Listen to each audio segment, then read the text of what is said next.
you're doing everything right, but your watercolor still falls flat? It's not you, it's your paper. In this video, we're comparing hot-pressed and cold-pressed watercolor papers side by side to see how they affect texture and flow in your artwork. The biggest difference between hot and cold pressed paper?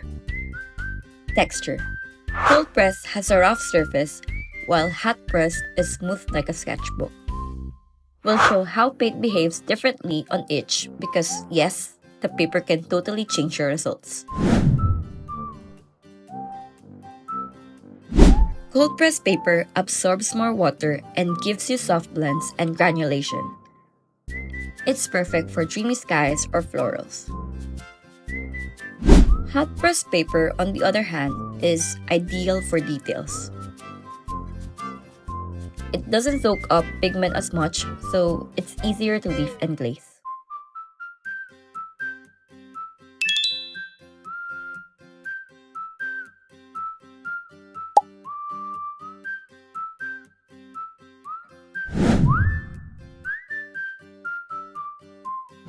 If you like adding fine lines or ink to your watercolor, hot press is your best friend. The smooth surface means less skipping and cleaner lines.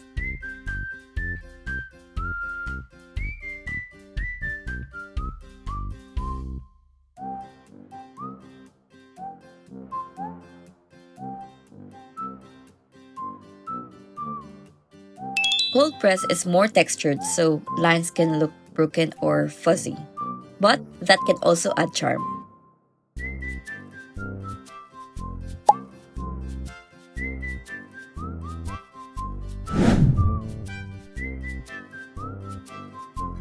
Let's be honest, we all make mistakes.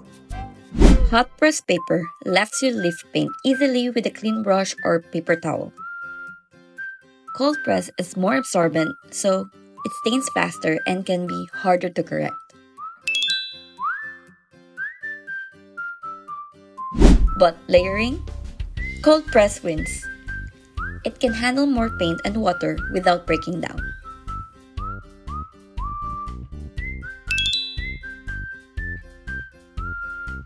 So, are you team hot press or team cold press?